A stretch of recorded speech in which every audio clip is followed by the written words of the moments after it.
When I was in junior high school, I decided I was going to go out for track. I wasn't fast enough to be a sprinter, and I didn't have enough endurance to be a long distance runner. So they put me running the 440, which would be equivalent today of a 400 meters. It's one lap around the track, and it's a brutal run. You know, you're sprinting for the whole lap.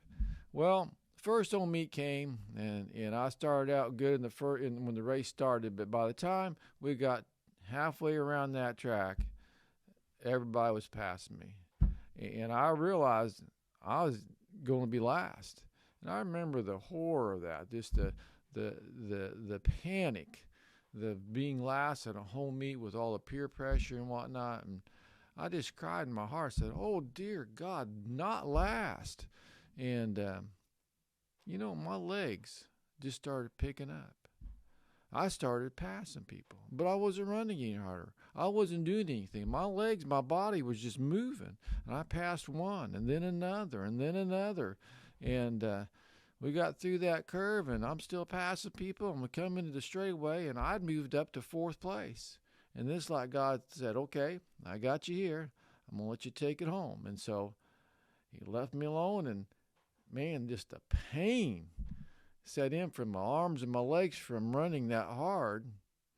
And I was able to hang in there and run to the end. But I've always remembered how God was gracious to me. Now I want you to think about that. If God is gracious and merciful enough to hear the cry of a teenager, just a young kid, because he doesn't want to be last at a home meet, how much more would he be attentive to your cry and to your problem if you call out unto him? He's a gracious God. And so, if you have a problem, whatever you're going through, I cannot tell you how many times I've seen God heal people miraculously. And,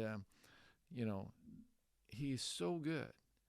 And so, if you put your trust in him, if you call upon him, there's three things about God you can count on. He's great, he's gracious, and he's compassionate. So go to God. Just something to think about.